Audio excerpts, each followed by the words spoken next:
मैं इसको हमेशा बोलता हूँ अमर अकबर एंथोनी। हम इंडिया में रहते हैं तो वो अमर अकबर एंथोनी एक बहुत अच्छा एक टर्म हो जाता है। अमर हमारे कम्युनिटी को जो है ना एक आइसोलेशन से मेन स्ट्रीम में आना है, और दूसरा अकबर मैं ये बोलता हूँ कि हमको जो है एग्जिस्टेंस से एक्सेलेंस में आना है। और तीसरा हमारा ये विज़न है कि जब 26/11 में अजमल कसब बॉम्बे में आया था ना, ताजमहल अटैक करे, तो वो मैं केरला से हूँ, तो संदीप उन्नीकृष्णन करके मेजर थे वो जो शहीद हो गए।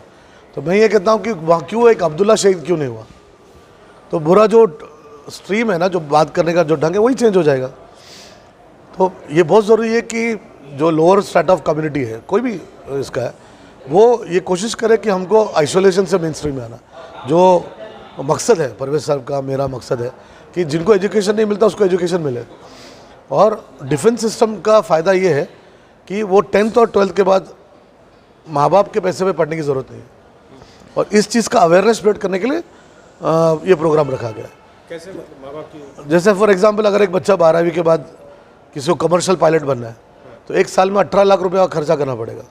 अगर उसको इंडियन एयरफोर्स में पायलट बनना है तो एनडीए का 100 रुपये का फॉर्म है। अगर लड़कियां हैं तो वो 100 रुपये भी नहीं लेते गवर्नमेंट। अगर वो बच्चा 12वीं में है, 11th और 12th में, और उसने ये फॉर्म भर दिया और सेलेक्ट हो गया, तो वो 4 साल में उसका ट्रेनिंग फ्री है, खाना पीना फ्री है, और उसकी उम्र होती है 17 और 4 कितना हो गया 21। 15 साल सर्विस किया तो 36 ईयर्स में रिटायर हो सकता है। रिटायर होकर जब बाहर आता है तो प्राइवेट एयरलाइन उसको 1 महीने का क्या पगार देते हैं, कम से कम 6 लाख रुपये। ये बात का अवेयरनेस ही नहीं है। और कमर्शियल पायलट पढ़ने जाएगा 4 साल, कोई गारंटी नहीं जॉब का। और ये 19 साल तक बच्चा एयरफोर्स में ऑफिसर बन सकता है, चाहे लड़का हो या लड़की हो। उसी तरह से वो, जैसे सर ने बताया, हमारे बच्चे सब एनडीए छोड़ के जेडब्ल्यू और नीट करते हैं। आप नीट भी करो ना, नीट के साथ आप एएफएमसी का भी एग्ज़ाम दो। आर्म फोर्सेस मेडिकल कॉलेज में अगर आपके बच्चों को नीट में कर्नाटका में भी सीट मिला तो भी गवर्नमेंट सीट को पैसा भरना पड़ता। लेकिन अगर आर्म फोर्सेस मेडिकल कॉलेज जो पूना में है, 120 में से 20 सीट लड़कियों के लिए, आपका एमबीबीएस गवर्नमेंट के खर्चे पे होगा। एमबीबीएस के बाद एमडी बनेंगे तो भी गवर्नमेंट के खर्चे पे होगा। आपको बाहर पढ़ना है तो भी गवर्नमेंट के खर्चे पे होगा। 15 साल के बाद रिटायर हो जाओ, डिस्पेंसरी स्टार्ट करो। इस चीज़ का अवेयरनेस नहीं है। नेवी का है एक अभी नया चीज़ है लड़कियों के लिए, जो माइनॉरिटी कम्युनिटी की लड़कियां सोचती है कि हिजाब का मसला है, ड्रेस का मसला है, और ये मैं आपको आपके प्लेटफॉर्म से बताना चाह रहा हूँ, ये कई लोगों को पता नहीं है। इसका नाम है MNS, मिलिट्री नर्सिंग सर्विस। 12वीं के बाद हर बच्चा तो डॉक्टर नहीं मिलेगा, हर बच्चे को नीट में 600 मार्क्स नहीं मिलेंगे, किसी को 200-250 मार्क्स मिलेंगे। वो क्या करेंगे? तो मिलिट्री नर्सिंग सर्विस का फॉर्म भर सकते हैं। 12वीं के बाद उसको 1 लाख रुपए का पगार है, उसको स्टार भी मिलता है, और मिलिट्री का नर्सिंग पूरा नर्स सिर्फ लड़कियां ही जा सकती है, और पढ़ाने वाले भी लड़कियां हैं। अभी हमारे मेजर जनरल उधर एक्सप्लेन कर रहे थे, उतना साहब, ये आते कुर्द से, कुर्दी लोग हैं ना, कुर्ग के लोग हैं, तो यही लोग हैं ज़्यादा करके जो मिलिट्री में जाते हैं। जनरल थिमैया साहब, ये सब उन्हीं के खानदान से। ये भी एक माइनॉरिटी कम्युनिटी है, लेकिन उन्हें अपने आप को लड़ाकू कौम समझा और आगे निकल गए। 3 मेजर जनरल इंडिया के इनके गांव से, कुर्ग से, और कुर्ग कर्नाटक में आता। तो ये MNS करना, कोस्ट गार्ड एक ऐसा है, एईमला में केरला से हूँ, पूरे के पूरे लड़कियों के लिए सेपरेट ब्रांच है। अच्छा, किसी को मैथ्स से डर लगता है, कोई ये समझता है कि मैथ्स नहीं आया तो ऑफिसर नहीं बन सकता, तो ऑफिसर ट्रेनिंग अकेडमी है जहाँ पे बगैर मैथ्स का भी आप ऑफिसर बन सकते हैं। तो चाहे लड़का हो या लड़की हो या किसी भी लेवल का हो, अगर उसके अंदर थोड़ा जनरल नॉलेज है, थोड़ा मैथ्स है, थोड़ा इंग्लिश है, थोड़ा साइकोलॉजी है, तो वो बगैर माँ बाप के पैसे से आगे अफसर बन सकता हूँ। कैसे कांटेक्ट करें सर, किसे कांटेक्ट करें? सिर्फ लोग यूट्यूब में देखते हैं और छोड़ देते हैं। नहीं, यूट्यूब में देख के छोड़ना नहीं, जैसा अभी परवेज साहब जो कर रहे हैं ना, इसका अवेयरनेस नहीं है। हमारा कम्युनिटी क्या सोचता, भाई मैं तो फ्रूट बेच के 2000 कमा रहा, तो महीने में कितना हो गया अनीस भाई, 60,000 तो मैं कमा रहा हूँ, आप मेरे बच्चों को मरने के लिए 30,000 के लिए नौकरी क्यों दे रहे हैं? लेकिन वो ये नहीं जानता कि अग्निवीर है, अग्निपथ है। अभी 2 चीज़ गवर्नमेंट का जो नया स्कीम है ना, ये 30,000 रुपये आपको हर महीना मिलता है, ठीक है, 5 साल तक 30,000 रुपये मिलेगा। 12वीं के बाद बच्चा ग्रेजुएशन हो जाए। मेजर जनरल साहब ने क्या कहा कि मेरा ग्रेजुएशन इसलिए हुआ कि मैं आर्मी में था, पढ़ाई भी गवर्नमेंट के पैसे पे, 5 साल की नौकरी देंगे आपको, और 5 साल में 3 साल में आप ग्रेजुएट हो जाएंगे। ग्रेजुएट होने के बाद आप एग्जाम देके फिर ऑफिसर बन सकते हैं। अच्छा, नहीं हो गया, 5 साल में उन्होंने 25% को लिया, बाकी लोग को नहीं लिया, फिर भी आपको Indira Gandhi national open university का डिग्री दे रहे और 12 लाख रुपये आपके हाथ में दे रहे। कितने साल बाद? 5 साल के बाद। तो लोग उसको इशू बना के 200 करोड़ का प्रॉपर्टी जला दिया। लेकिन किसी ने ये सोचा नहीं, हमारे बच्चे तो टिकटॉक पे वीडियो बनाते बैठते रात भर। कितने बच्चे हमारे ग्रेजुएट हैं 12वीं के बाद? अगर हम क्या सब हम फ्रूट का धंधा करेंगे, ग्रेजुएशन होगा, एक बच्चा भी अगर ऑफिसर बन जाता, आर्मी नेवी एयरफोर्स में जाएगा, अच्छा जवान क्यों ना हो, वो उसके पूरे खानदान को ऊपर लाएगा, है ना। और शहीद का समझो, वो शहीद हो गया देश के लिए, शहीद का दर्जा है। किसी भी मुफ्ती साहब से पूछ लो कि खून का कतरा ज़मीन पे गिरने से पहले अल्लाह उसकी मगफिरत करेगा। ज़मीन जिसके लिए, जिस मुल्क के लिए जीते, उस मुल्क के लिए मरने के लिए भी आना चाहिए। रेशमी रुमाल तहरीक से तो हम लोग ऊपर आए ना।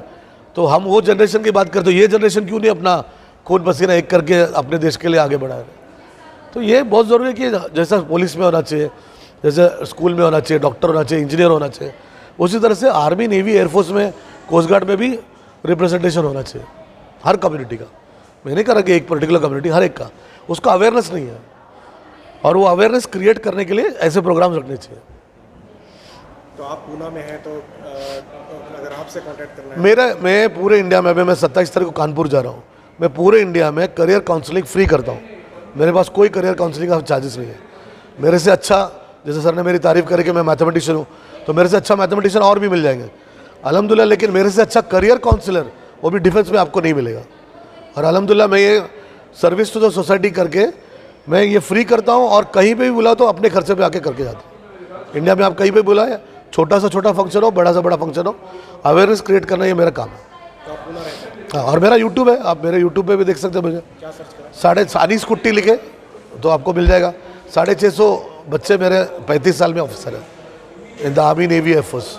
और ये टेक्निकल एंट्री से कुछ गए, कुछ सीडीएस से गए, कुछ एनडी से गए, और कुछ जवान बन के ना, कुछ एग्ज़ाम ऐसा होता है जो SSR, आर्टिफिशियल अप्रेंटिस, अभी ये सब अग्निवीर और अग्निपथ में गया, जिसके बारे में लोगों को पता नहीं। हम जैसा आप देखो, पुलिस में अगर हमने कांस्टेबल बन गया, SI बनता है, इंटरनली एग्ज़ाम दे के आगे बढ़ के वो ऑफिसर बन सकता ना। वैसे भी काफ़ी एग्ज़ाम होते हैं जो आम लोगों को इसके बारे में पता नहीं है। अच्छा, यहाँ कर्नाटक में उर्दू मीडियम के स्कूल बहुत हैं, सरकारी स्कूल। हाँ, ये बच्चे ज़्यादातर ड्रॉप आउट हो जाते हैं। इन लोगों के लिए क्या स्कोप है डिफेंस में? 8वीं से अंके पर मेहनत करना चाहिए, और लैंग्वेज अभी बैरियर नहीं है। उनके अंदर जनरल नॉलेज आना चाहिए, मैथमेटिक्स अच्छे से आना चाहिए, और उनको 8th स्टैंडर्ड से उनके अंदर मोटिवेशन आना चाहिए। अच्छा PT टीचर होना चाहिए, उनके लिए कोई गाइडेंस के लिए कोई आके उनको समझाए। इंडिया में हर डिस्ट्रिक्ट में एक नवोदय है, इंडिया में हर डिस्ट्रिक्ट में एक नवोदय है। आपने कहा Urdu, government of India 20 language में नवोदय का एग्ज़ाम कंडक्ट करता है। उसके अंदर एक लैंग्वेज उर्दू भी है, कन्नड़ भी है। हर डिस्ट्रिक्ट में आपके बच्चों को आप नवोदय में भेजो। एक साल में गवर्नमेंट साबुन का पैसा भी देता है, 72,000 रुपीज़ खर्चा करता है। तो 7 साल में कितना हो गया? 5 लाख रुपये। हर मस्जिद में, हर मंदिर में, हर गिरजाघर में, हर रिलीजियस प्लेस में जो ऊपर का जगह होता है ना खाली, उसमें आपको ये नवोदय का कोचिंग चालू करना चाहिए। अगर कोई तैयार होता है तो मेरे यहाँ पूना में उस टीचर को हम फ्री ट्रेनिंग देते हैं। उसी तरह से हर स्टेट में एक सैनिक स्कूल होता है। आपको पता है कर्नाटका में 2 सैनिक स्कूल है, एक कुर्ग में है और एक बीजापुर में है। और बीजापुर का सैनिक स्कूल पूरे इंडिया का बेस्ट है, जहाँ से मेजर जनरल अभी पास आउट हुए, जो बात मुतना साहब जो बात करें ना, ये 1 नंबर पूरे इंडिया में है।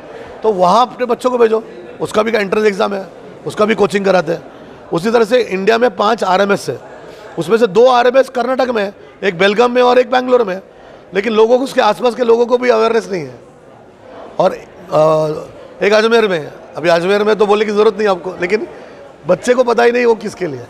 और सबसे बड़ा और सबसे बेहतरीन स्कूल जो है इंडिया में वो देहरादून में है, RIMC, राष्ट्रीय इंडियन मिलिट्री कॉलेज। 6th का बच्चा 8th में जाता है, एक स्टेट से एक ही बच्चा ले जाता है। दुनिया में इससे बड़ा एग्ज़ाम और इससे टफ एग्ज़ाम नहीं है।